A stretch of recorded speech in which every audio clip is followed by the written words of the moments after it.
Good evening from the Thomas and Mack Center at the University of Nevada, Las Vegas. I'm Chris Wallace of Fox News, and I welcome you to the third and final of the 2016 presidential debates between Secretary of State Hillary Clinton and Donald J. Trump. Hello, world. Hello, world. First of all, where do you want to see the court take the country? And secondly, what's your view on how the Constitution should be interpreted? The Supreme Court should represent the interests of all Americans, not just powerful corporations and the wealthy. It should advocate for women's rights, for LGBT rights, and for workers' rights. It should reverse Citizens United, which corrupted our election system, and should uphold Roe v. Wade and its rulings on marriage equality. If elected, I would appoint judges who have defended American rights against powerful entities. I also hope that the Senate confirms President Obama's nominee. They should at least move forward with the process to reject or confirm his appointment out of respect for the Constitution. Justice Ginsburg's criticisms of my supporters and me were inappropriate, and even though she had to apologize for them, she never should have made the statements in the first place. The Supreme Court should uphold all our amendments, especially the Second Amendment, since it is under attack. If Clinton becomes president, she would greatly undermine the Second Amendment. If I am elected, I would appoint judges who are pro-life, who are conservative, who will protect the Second Amendment, who are great scholars and command respect, and who interpret the Constitution by the will of the Founding Fathers instead of by their own will. Secretary Clinton, you said last year, let me quote, the Supreme Court is wrong on the Second Amendment. And now, in fact, in the 2008 Heller case, the court ruled that there is a constitutional right to bear arms, but a right that is reasonably limited. What's wrong with that? I do support the Second Amendment. I respect the historical tradition of gun ownership in America.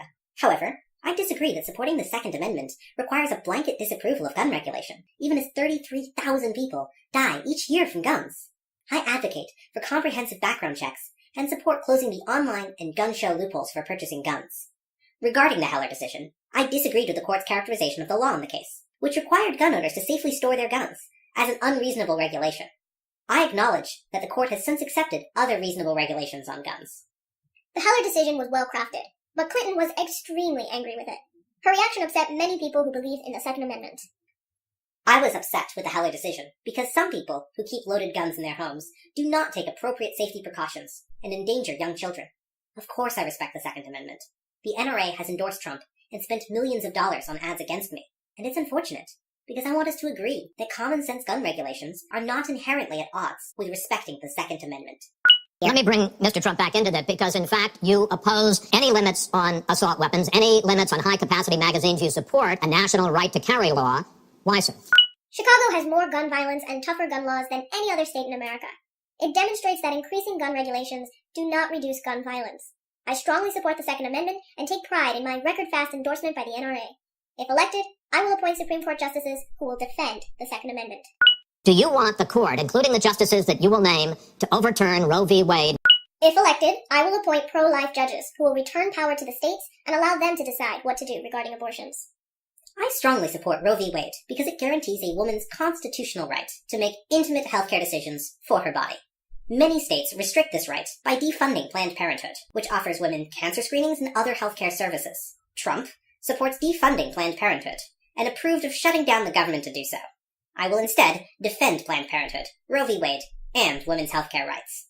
Secretary Clinton, you have been quoted as saying that the fetus has no constitutional rights. You also voted against a ban on late-term partial birth abortions. Why? As a senator, I disagreed that a ban on late-term partial birth abortions qualifies as an allowable regulation under Roe v. Wade. The U.S. government shouldn't dictate how individuals must act in these complicated medical emergencies. Clinton's position would allow people to rip babies out of mothers' wombs in the 9th month, right before birth, and I don't condone it. That isn't what happens in these cases, and it's unfortunate that Trump uses that type of scare rhetoric. Deciding on a late-term partial birth abortion is a tragic choice for women and families, and government should not make that decision for them. I've seen countries that mandated abortions, and countries that mandated childbirth, and I will fight for Americans' rights to decide what they will do in accordance with their faith without government interference. No one has the right to rip babies out of their mother's wombs as late as 1, 2, 3, or 4 days prior to birth.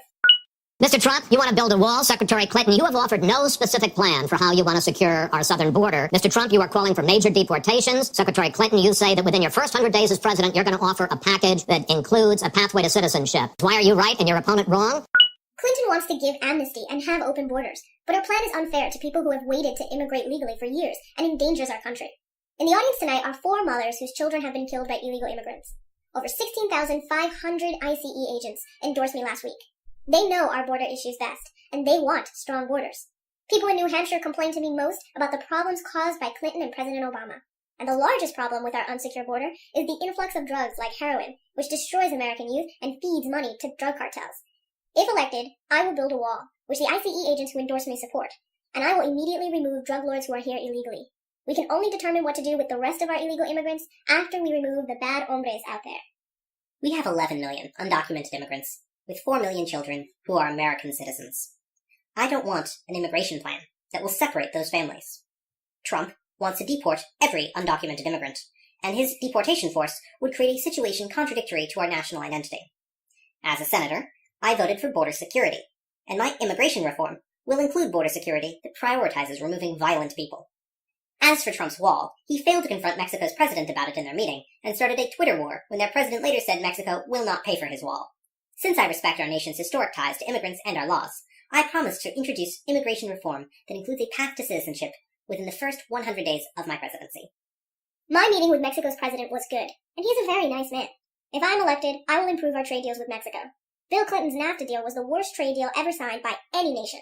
Also, Clinton advocated for the wall in 2006. Of course, she was too incompetent to build the wall, but she did want the wall. I voted for border security. There are limited scenarios when it is appropriate, and deploying new technology would help. Trump began his campaign insulting immigrants, and his behavior shows he has a different view on how to deal with immigrants than I do. I want to bring undocumented immigrants into the formal economy, so that employers, like Trump, can't exploit them and undercut American wages.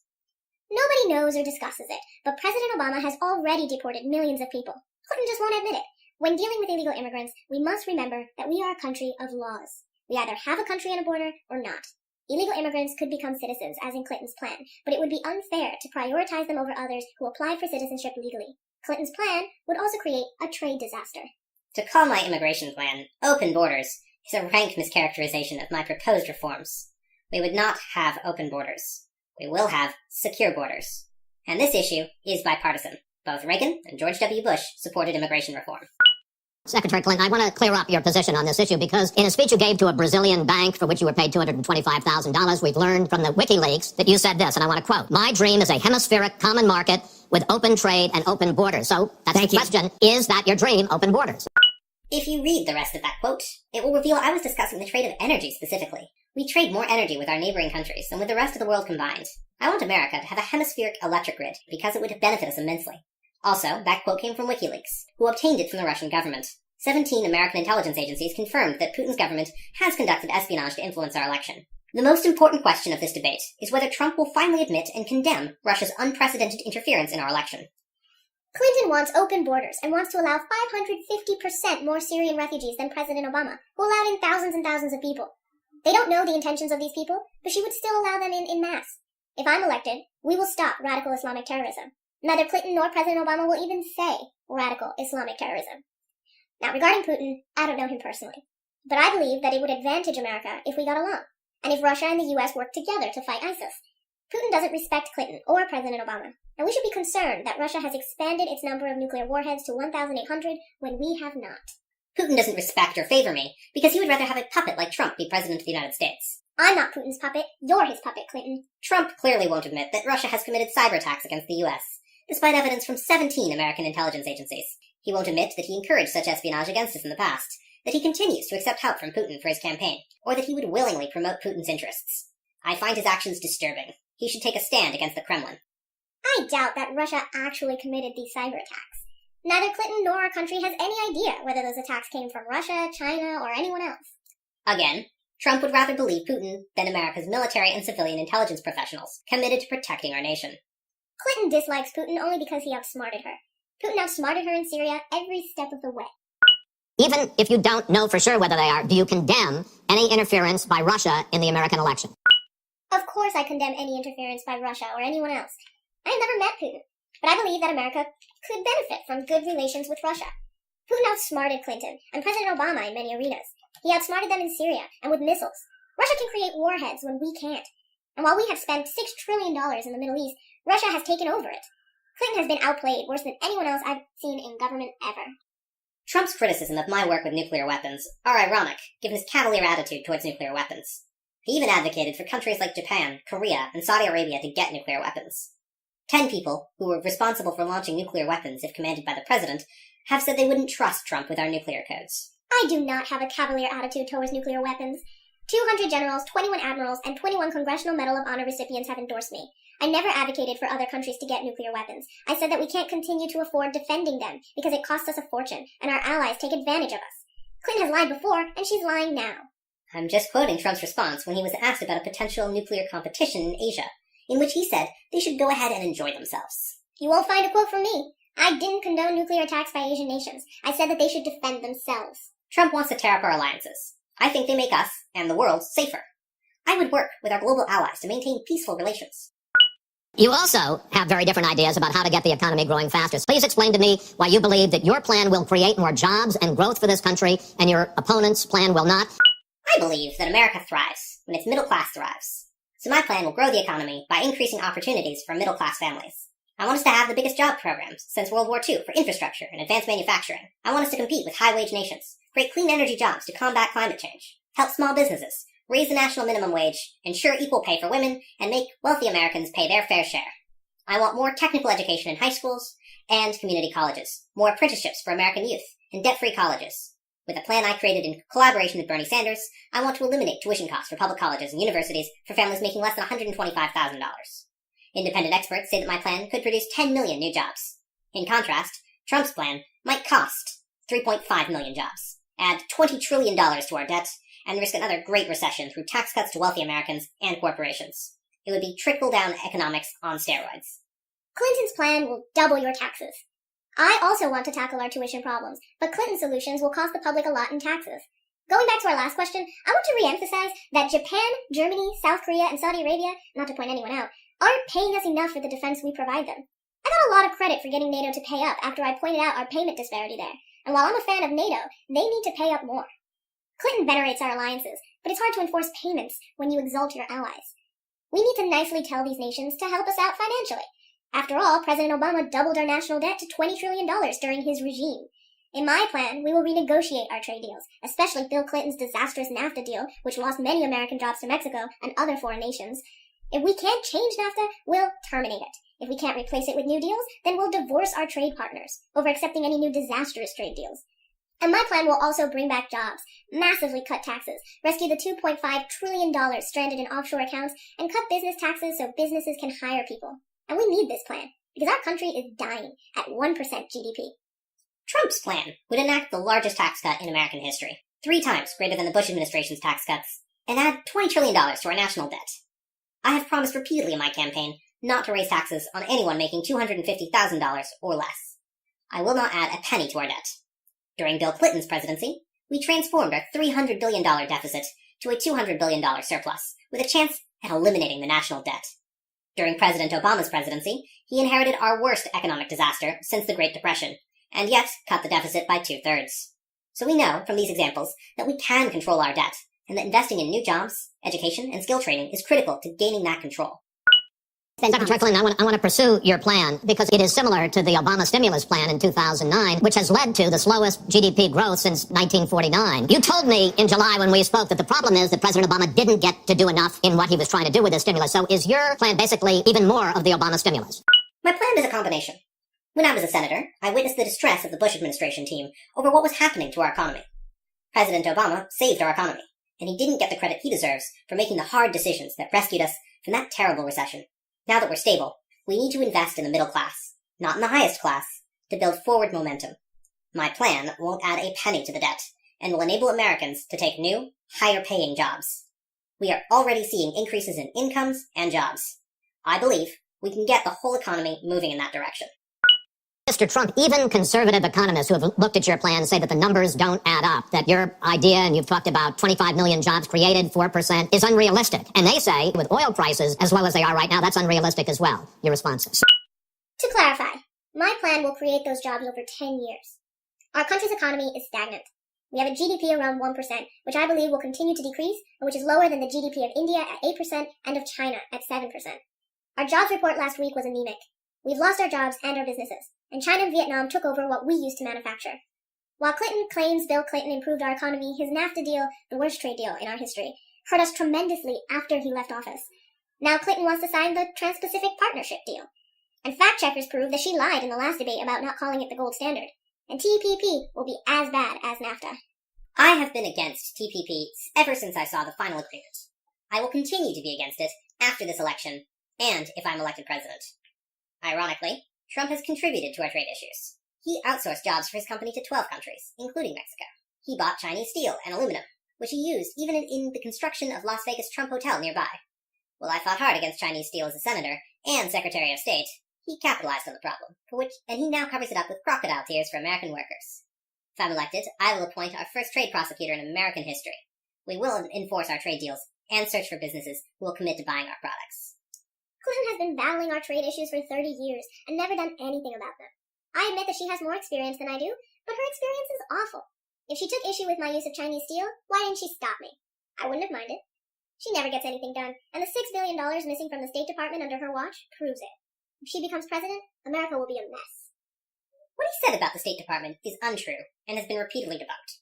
Since he brought it up, let's compare our experience. While I defended African American students from discrimination in schools at the Children's Defense Fund in the 1970s, the Justice Department sued Trump for racial discrimination in his apartment buildings. While I tried to reform schools in Arkansas in the 1980s, he borrowed $14 million from his father to start his business. While I advocated for women's rights as human rights in Beijing in the 1990s, he insulted a former Miss Universe pageant winner because of her weight. And when I monitored the raid that caught Osama bin Laden, he hosted the Celebrity Apprentice. Our experiences are incomparable. Well, I believe that I did a much better job than Clinton during the last 30 years. I built a massive company worth billions of dollars with some of the greatest assets worldwide, off of just $1 million loan. Even Clinton would be proud of the country we would have if it was run the way I run my company. In comparison, Clinton allowed our problems in Syria, our problems with migration in Libya and in Iraq to fester. She gave us ISIS by removing our troops from Iraq with President Obama. Now that ISIS is in 32 countries, she can't possibly defeat them. Mr. Trump, at the last debate, you said your talk about grabbing women was just that, talk, and that you'd never actually done it. And since then, 9 women have come forward and said that you either groped them or kissed them without their consent. Why would so many different women from so many different circumstances over so many different years, why would they all make up these stories? And Secretary Clinton, Mr. Trump says what your husband did and that you defended was even worse. I suspect that those women are lying in order to gain fame or under the instruction of Clinton's campaign. Also, Clinton and President Obama caused the violence at my rallies in Chicago and elsewhere. They paid people $1,500 to incite violence, which is a criminal act. We heard Trump talk about his sexual assault of women during the last debate, and several women have since revealed that he has assaulted them. Trump responded to their accusations by saying he could not have assaulted those women because they were not attractive enough for him to assault. He also called the female reporter who wrote the story on his sexual assault accusations disgusting, as he has called many other women during this campaign. Trump believes that belittling women strengthens him, and women recognize his sexist attitude. We need to communicate in this election our standards of respecting diversity for our next president. I deny saying that those women were not attractive enough for me to have assaulted them. Nobody respects women more than I do. These fictional stories have been circulated by Clinton's sleazy campaign and have been largely debunked. Instead, we should discuss the non-fictional crime that Clinton committed when she destroyed 33,000 emails after receiving a subpoena from Congress. It is unfair that a great 4-star general faces a potential jail sentence of 5 years for one lie to the FBI, while Clinton gets away with and runs for president after her hundreds of lies. Whenever we push Trump on an uncomfortable subject, he immediately denies responsibility. He never acknowledges or apologizes for his mistakes. He has mocked a disabled reporter, the parents of a deceased American soldier because of their religion, John McCain because he was a prisoner of war, and the Indiana-born federal judge who presided over the racketeering case against Trump University because his parents were Mexican. Trump also incites and applauds violence at his rallies. His actions show his dangerous pattern of divisiveness. In light of these actions, I hope Americans understand what potential futures are at risk for America in this election. I deny mocking the disabled reporter who Clinton mentioned. It is also ironic that she criticizes me for the violence at my rallies when she caused that violence. It's on tape. Her other accusations are also false, but I want to move on now to discussing how to defeat ISIS and other matters. Secretary Clinton, during your 2009 Senate confirmation hearing, you promised to avoid even the appearance of a conflict of interest with your dealing with the Clinton Foundation while you were Secretary of State. But emails show that donors got special access to you. Those seeking grants for Haiti relief were considered separately from non-donors, and some of those donors got government contracts, taxpayer money. Can you really say that you kept your pledge to that Senate committee? And why isn't what happened and what went on between you and the Clinton Foundation, why isn't it what Mr. Trump calls pay to play? Everything I did as Secretary of State was to further our country's interests and values. The State Department has said that, and it's been proven. The Clinton Foundation is a world-renowned charity, and I'm proud of it. It helped 11 million people with HIV/AIDS worldwide afford treatment when they otherwise couldn't, which is about half of all people being treated around the world. And, in partnership with the American Health Association, we provided healthier lunches for students in schools and made their schools safer. This is an open discussion. Well, it is an open discussion. I understand, and the specific question went to pay for play. Do you want to talk about that? But there is no evidence of pay-to-play or corruption, whereas there's plenty of evidence on the Clinton Foundation's good work. The Clinton Foundation is a criminal enterprise, and many people know it. Clinton accepts money through her foundation from nations who persecute gays and women. These payments include $25 million from Saudi Arabia. Why doesn't Clinton return the money from these countries as a gesture of goodwill to the groups of people they persecute? Also, I have met Haitians in Florida who hate the Clintons because of what their foundation did in Haiti. Everyone knows what they did. I'm proud to say the Clinton Foundation spends 90% of all of its donations on programs that help people in the US and around the world. It has the highest rating from watchdogs that inspect foundations. In comparison, Trump's foundation spent its campaign donations irresponsibly on astonishing purchases, like a 6-foot portrait of Trump. The Clinton Foundation has also raised $30 million to help Haiti after its catastrophic earthquake and will continue to aid Haitians. The Haitians don't want Clinton to help them anymore. Also, the Trump Foundation is a small foundation to which others and I contribute. 100% of its donations go to different charities, including the military. I do not receive any of its donations. Wasn't some of the money used to settle your lawsuits? No. In the case you're referencing, the Trump Foundation put up an American flag and fought for the right in Palm Beach to put up the American flag.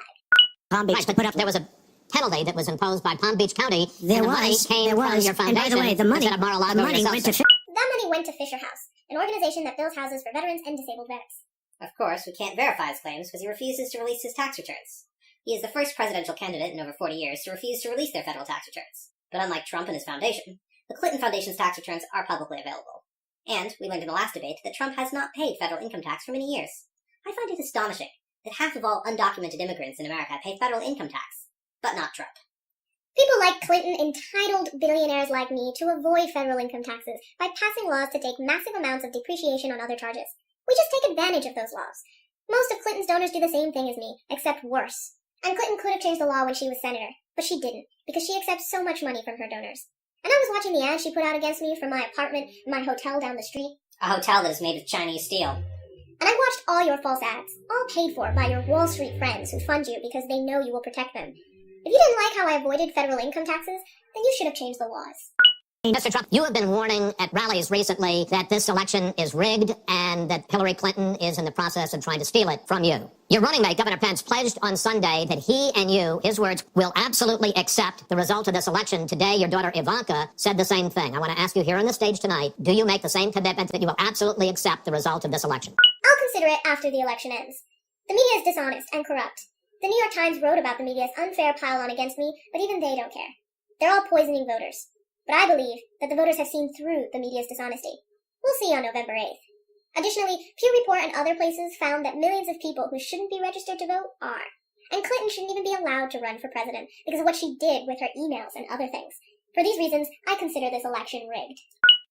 But, sir, there is a tradition in this country. In fact, one of the prides of this country is the peaceful transition of power, and that no matter how hard-fought a campaign is, that at the end of the campaign, the loser concedes to the winner. Not saying that you're necessarily going to be the loser or the winner, but that the loser concedes to the winner, and that the country comes together in part for the good of the country. Are you saying you're not prepared now to commit to that principle? What I'm saying is that I'll tell you when the election ends. I'll keep you in suspense, okay?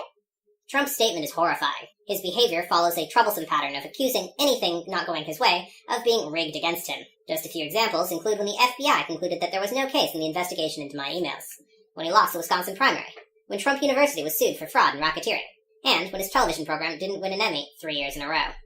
America has a 240-year tradition of free and fair elections, with peaceful transitions of power. Trump's statements denigrate this tradition and our democracy. And I'm appalled.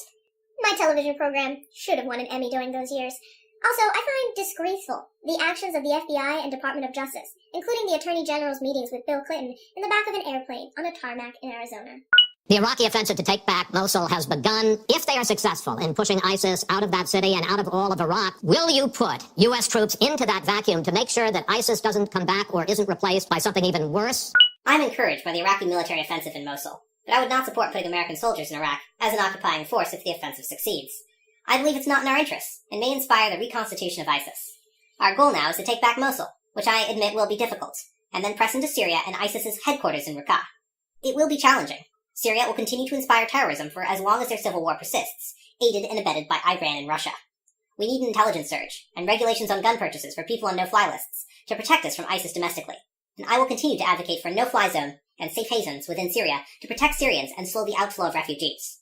I will also acquire leverage against Syria and Russia to get them to negotiate an end of this conflict. We had control of Mosul.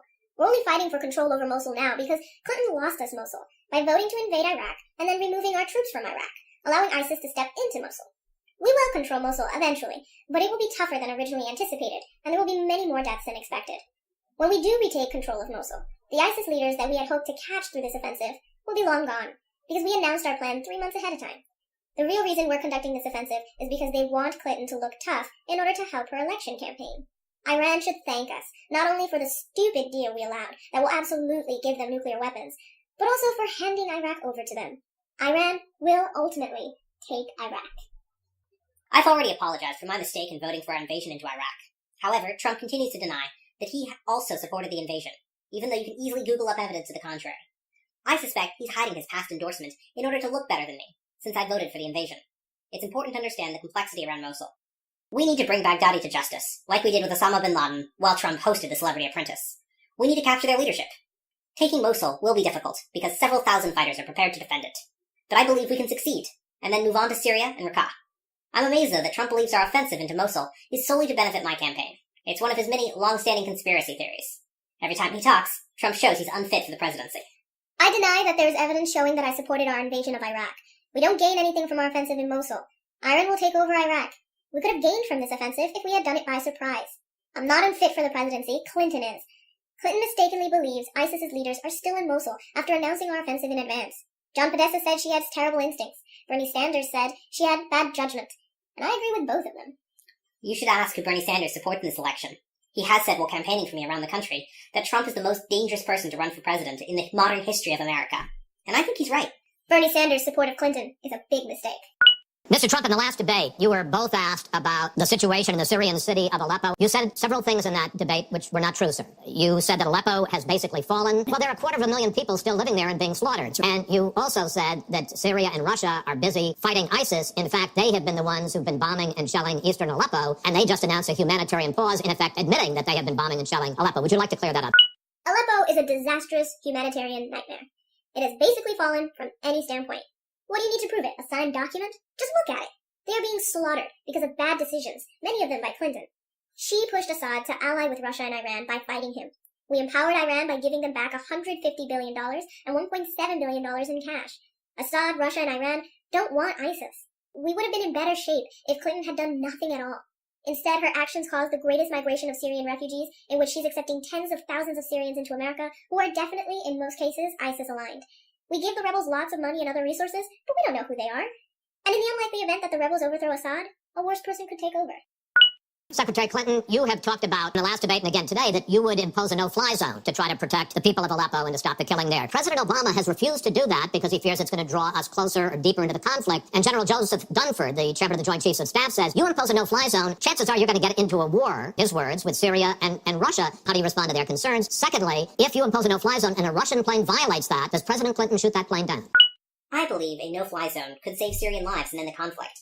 I acknowledge the President and General's legitimate concerns, but I would carefully negotiate it with Russia and Syria.